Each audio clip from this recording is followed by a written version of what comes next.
तो क्या 2026 Indian economy के लिए एक बड़ा टर्निंग पॉइंट होने वाला है? आज हम इसी सवाल का जवाब ढूंढेंगे एक एक्सपर्ट फोरकास्ट को डिकोड करके। अच्छा, साल 2025 एफआई सेलिंग और टैरिफ वॉर्स के चलते काफी कॉशियस मतलब सतर्कता भरा रहा, लेकिन 2026 का जो आउटलुक है ना, वो एक बड़े बदलाव की तरफ इशारा कर रहा है। तो सवाल ये उठता है कि ये ग्रोथ ये आएगी कहां से? ये जो टर्न अराउंड का अनुमान है वो सिर्फ उम्मीदों पर नहीं है।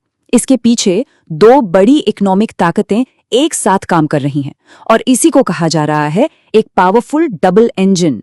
तो चलिए इस डबल इंजन वाले कॉन्सेप्ट को जरा और गहराई से समझते हैं और देखते हैं कि इस पूरी उम्मीद के पीछे असल में क्या चल रहा है।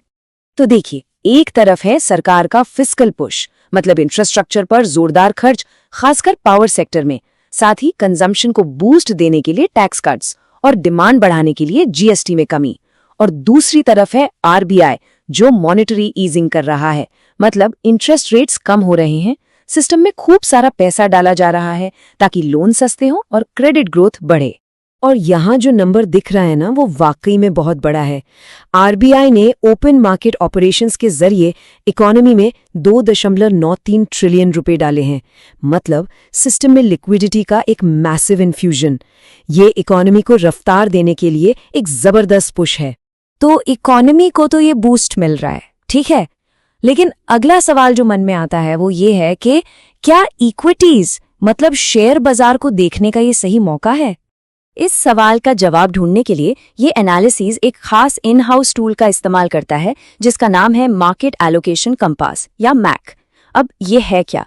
बेसिकली ये एक टूल है जो पी रेशियो, पीवी रेशियो जैसे कई फैक्टर्स को देखकर ये पता लगाता है कि मार्केट महंगा है, मतलब ओवरवैल्यूड है, या फिर कोई मौका बन रहा है।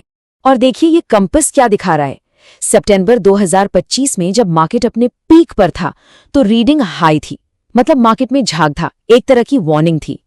लेकिन आज जनवरी 2026 में ये रीडिंग मीडियन पर आ गई है, जिसे अपॉर्चुनिटी जोन कहा जा रहा है। तो सेंटिमेंट में एक क्लियर शिफ्ट दिख रहा है।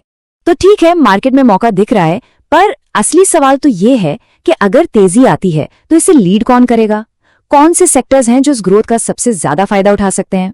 सबसे पहला सेक्टर जो इस एनालिसिस में सामने आता है वो है बैंक्स। और यहाँ एक बहुत दिलचस्प पैरेलल खींचा गया है 2013 से 2015 के दौर का। तब भी रेट कट शुरू हुए थे और उसके बाद 2 साल में बैंक निफ्टी इंडेक्स डबल हो गया था। अब 2026 में वैसा ही रेट कट साइकिल फिर से शुरू हो रहा है। तो क्या इतिहास खुद को दोहराएगा? इसके पीछे का लॉजिक काफी सीधा है। इंटरेस्ट रेट्स कम होंगे तो क्रेडिट की डिमांड बढ़ेगी, लोगों के लिए लोन चुकाना आसान होगा, जिससे बैंकों की एसेट क्वालिटी सुधरेगी।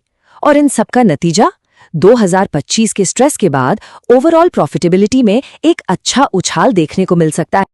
अब अगले सेक्टर पर आते हैं, सीमेंट, और इसे रियल एस्टेट सेक्टर में हो रही रिकवरी पर खेलने का एक बैकडोर प्ले बताया जा रहा है, मतलब यहां एक अच्छी ग्रोथ देखने को मिल सकती है।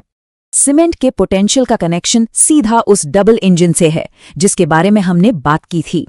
एक तरफ सरकार का इंफ्रास्ट्रक्चर पर बड़ा खर्च और दूसरी तरफ हाउसिंग सेक्टर में रिकवरी। इन दोनों से सीमेंट की वॉल्यूम ग्रोथ को तगड़ा बूस्ट मिल सकता है। लगभग 6 से 7% की स्टेबल डिमांड ग्रोथ का अनुमान लगाया जा रहा है। तीसरा सेक्टर है सेमीकंडक्टर्स, और ये कहानी थोड़ी फ्यूचर लुकिंग है। देखिए 2026 में केन्स टेक और सीजे पावर जैसे बड़े प्लेयर्स के नए प्लांट शुरू होने वाले हैं और उम्मीद ये है कि मार्केट इस डोमेस्टिक प्रोडक्शन के फ्यूचर पोटेंशियल को पहले से ही प्राइस इन करना शुरू कर देगा। और इन टॉप 3 सेक्टर्स के अलावा फर्टिलाइजर्स और केमिकल्स जैसे सेक्टर्स भी रडार पर हैं। यहाँ वैल्यूएशंस काफी ठीक ठाक लग रहे हैं और कैपेसिटी एक्सपेंशन भी हो रहा है। तो इन सारे सेक्टर्स को देखने के बाद फाइनल पैकिंग ऑर्डर क्या बनता है? मतलब इस फोरकास्ट के हिसाब से 2026 के लिए एक रैंकिंग बनाई जाए तो वो कैसी दिखेगी? तो ये एनालिसिस एक क्लियर रैंकिंग देता है। नंबर 1 पर है बैंक्स और एनबीएफसीज, दूसरे नंबर पर सीमेंट, इसके बाद आते हैं सेमीकंडक्टर्स और फिर चौथे नंबर पर फर्टिलाइजर्स और केमिकल्स। तो कुल मिलाकर इकोनॉमिक स्टेज तैयार है और जो मेन प्लेयर्स हैं वो भी पहचाने जा चुके हैं। अब सवाल ये नहीं है कि ग्रोथ होगी या नहीं, बल्कि सवाल ये है कि इस ग्रोथ की रेस को लीड कौन करेगा। आने वाला साल वाकई देखने लायक होने वाला है।